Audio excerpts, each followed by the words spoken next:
The death of George Floyd at the hands of police officers in Minnesota earlier this year set off a wave of racial unrest and street demonstrations across the country, including right here in Las Vegas.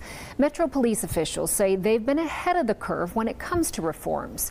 But what have they done to prepare for this moment? The I-Team's George Knapp has the story. Kenosha, Wisconsin is the latest flashpoint in what has been a hot, violent summer of racial unrest. The death of George Floyd at the hands of Minneapolis police officers ignited massive demonstrations and long simmering anger about police use of force against racial minorities.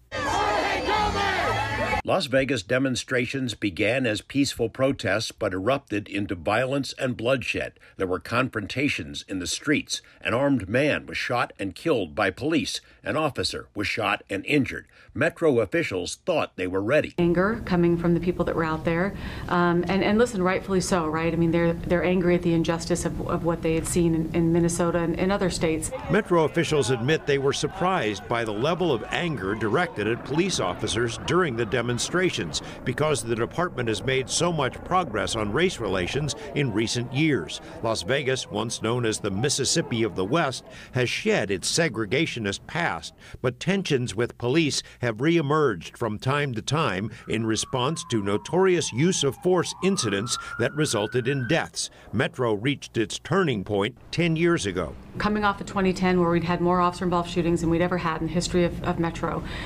And although the number was concerning, I think that the most concerning piece is that we realized that we were shooting a high number of unarmed minorities in our community.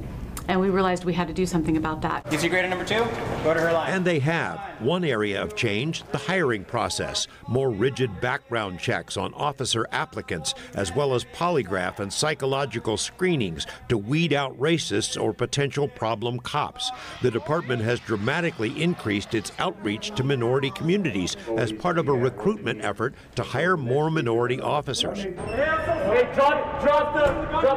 Training has also changed, not just for new hires, but for veterans too.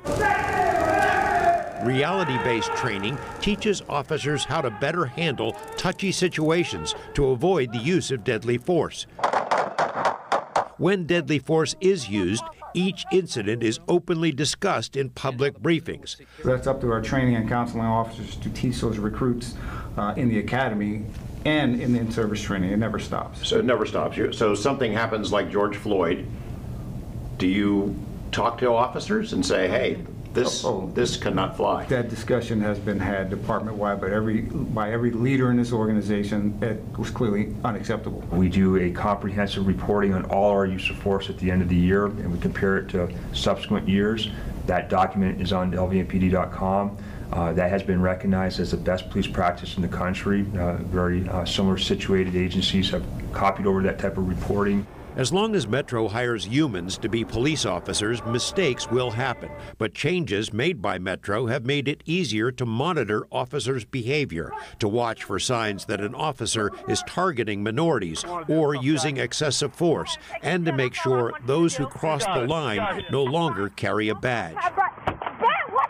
In the weeks since the Las Vegas protests, thousands of hours of body cam video have been reviewed by Internal Affairs. I've been in this job almost 20 years. If there are bad cops out there, I don't want them standing next to me out there in the community. I don't want them on the department. If they're doing bad things and doing bad things to our citizens, then I will help them find their way out of this department. If the officer's right, I want to prove that fact. We do every day look at ways to get better. We're imperfect for sure, but it's not for lack of trying. George Knapp, 8 News Now.